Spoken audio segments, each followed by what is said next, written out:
They called her the realm's delight. By the end, they called her King Maegor with teats, the same city that threw open its gates and let her take the Iron Throne without a single sword raised in its defense, would, half a year later, riot in the streets and scream for her blood. A princess beloved across the realm.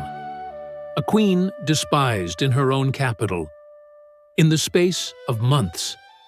So what turns the realm's delight into the most hated woman in the city's memory? What she did, or who was left alive to write it down? Welcome to Westeros Within, where we journey into forgotten ages, hidden legends, and ancient mysteries. This is Mysteries of the Realm, Episode 19. Queen of Bastards, why the city that loved her turned on her. Let us be sure of the woman we are judging. Rhaenyra Targaryen was once the most adored figure in the Seven Kingdoms. Her father, King Viserys, named her his heir as a child and paraded her before the lords of the realm. The Smallfolk called her the realm's delight, and they meant it. When the dance of the dragons came and her half-brother Aegon seized the throne that had been promised to her, she struck back. And in the year 130, after Aegon's chief defender, the one-eyed Prince Aemond, had taken the bulk of the green strength out into the Riverlands, King's Landing did something remarkable. It opened its gates. The gold cloaks of the City Watch, who remembered Daemon as their old commander, turned their cloaks. The capital fell to the blacks almost bloodlessly. Rhaenyra rode through cheering crowds and climbed the steps to the Iron Throne her father had sworn would be hers. She would hold it for less than a year.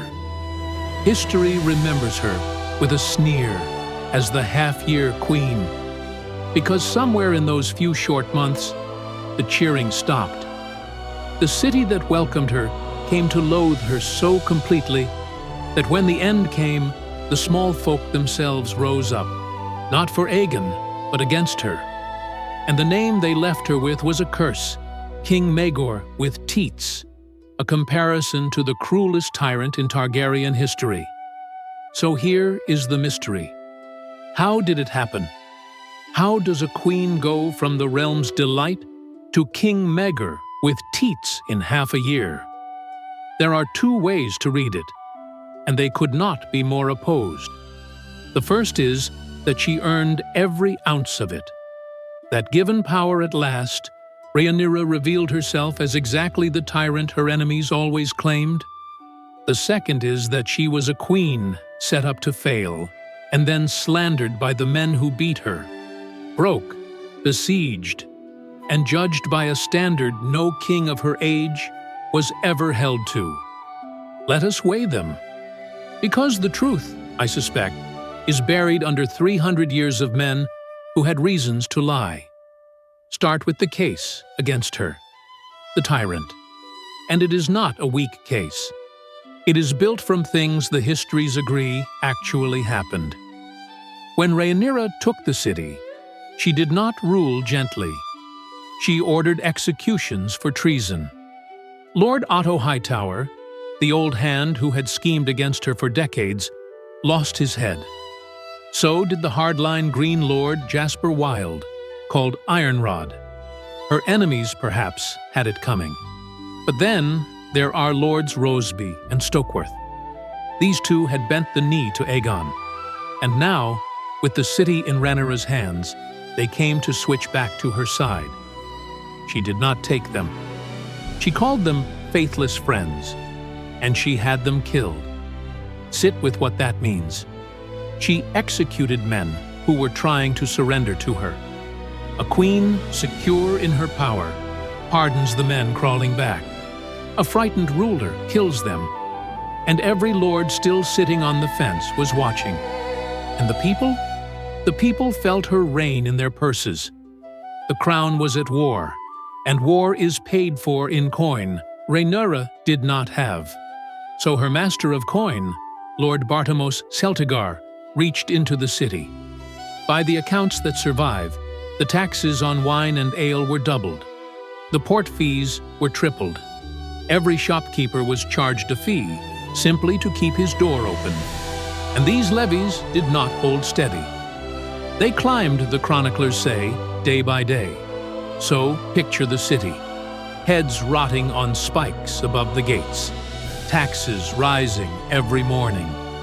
A queen in the Red Keep growing colder and more suspicious by the week. The histories tell us the Smallfolk began to long for the days before she came, and the case darkens. Because near the end, Rhaenyra seems to turn on her own. When 2 of her low-born dragonriders betrayed her at the field of Tumbleton, she grew suspicious of all of them.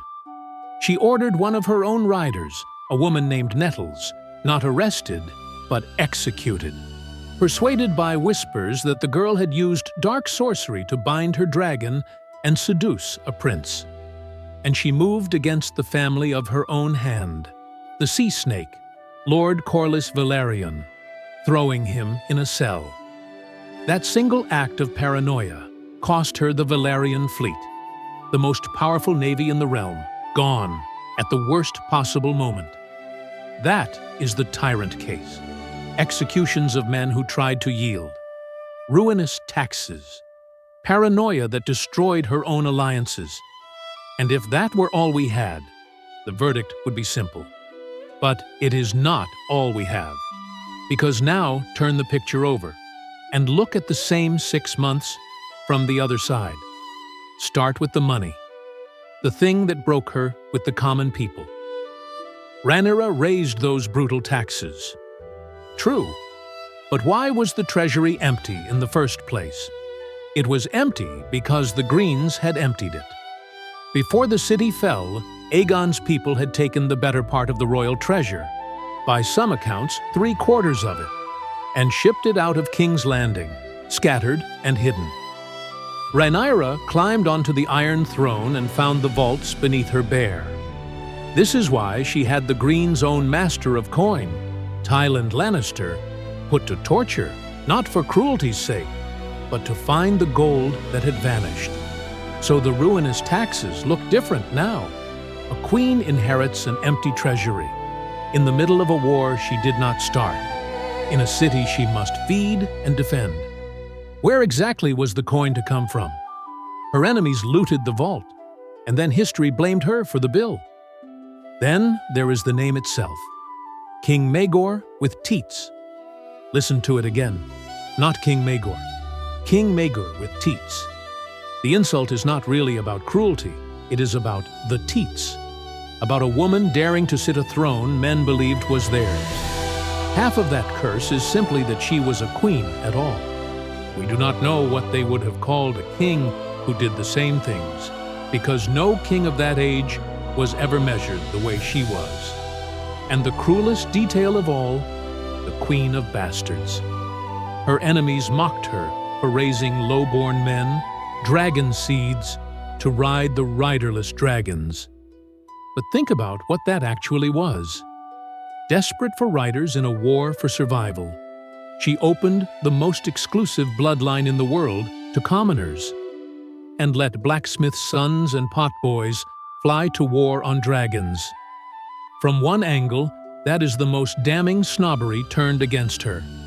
From another, it may be the single most radical thing any Targaryen ever did. The histories chose to record it as a stain. But here is the deepest problem with judging Rhaenyra at all.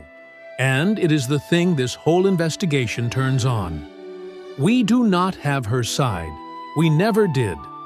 Almost everything we know about those 6 months comes to us through Archmaester Gildane, who was himself stitching together 3 earlier voices. One was Septon Eustace, a pious man, loyal to the Greens, who moralized at every turn. It is Eustace who gives us the famous omen that when Rhaenyra sat the Iron Throne, the blades cut her, as though the throne itself were rejecting her.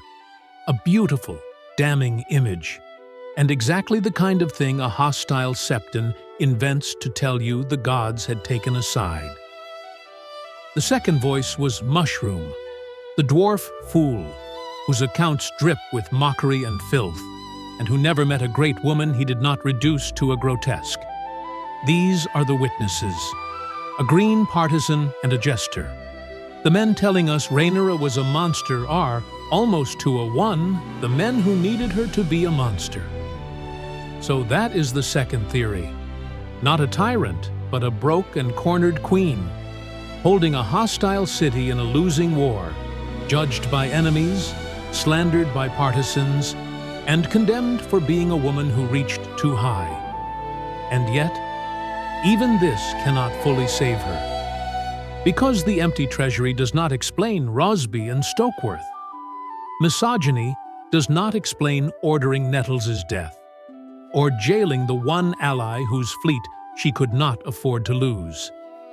Some of the worst choices of those 6 months were genuinely hers, and no bias in the record can wash them away, which leaves a third reading, the quietest one. That her fall was not really about hatred at all, but about a few specific shocks, struck close together, in a city already stretched to breaking. The taxes had made the people miserable, yes, but misery is not yet a mob. What turned misery into blood was something stranger. In the squares of King's Landing, a one-handed begging brother called the Shepherd had begun to preach that the dragons were demons, the spawn of godless Valyria, the doom of all men, and that the city could only be saved by killing them. And then, in the Red Keep, the captive princess Rhaenyra fell to her death from a high window. The rumor spread like fire that Rhaenyra had murdered her. A grieving prophet, a dead princess, a crushing tax, and a sky full of dragons the preacher swore were demons. That night, the city did not merely grumble. It rose. The mob stormed the dragon pit and slaughtered the dragons in their chains. In this reading, Rhaenyra is neither monster nor martyr. She is a ruler who made real mistakes in an impossible position, and was then undone less by a steady, earned hatred than by a perfect storm of rumor and fear she could not have fully controlled. Her famous descent into suspicion and paranoia, in this light, may be partly real, and partly the chronicler's favorite trick, the cruel woman, going mad, getting what she deserved. So what do I believe? I do not believe she was King Maegor with teats. That was a curse, not a verdict, and half of it was simply that she was a she. But I cannot give you the innocent queen either, because the worst marks against her are the ones the bias cannot explain. She killed the men who came to surrender. She turned on Nettles. She jailed the sea snake and lost his fleet. Those were hers. Fear made them, perhaps, but she made them. What I believe is harder than either story. I believe Rhaenyra was a capable, wronged woman, handed an empty treasury and a hostile city in a war she did not begin, who held it together for a while through sheer will. And then, as everything closed in, made a handful of frightened, fatal choices that her enemies were only too happy to carve into history as proof she had been a tyrant all along. The tragedy is not that she was a villain. The tragedy is that we will never fully know, because the only people who wrote her story down were the ones who needed her to lose. We do not remember Rhaenyra. We remember what her enemies decided to say about her. So tell me this: was Rhaenyra a tyrant who earned the city's hatred, or a queen slandered by the men who beat her? Write it in the comments. I read every theory. And if you want to be here when we unravel the next mystery, subscribe to Westeros Within and join me for the next chapter.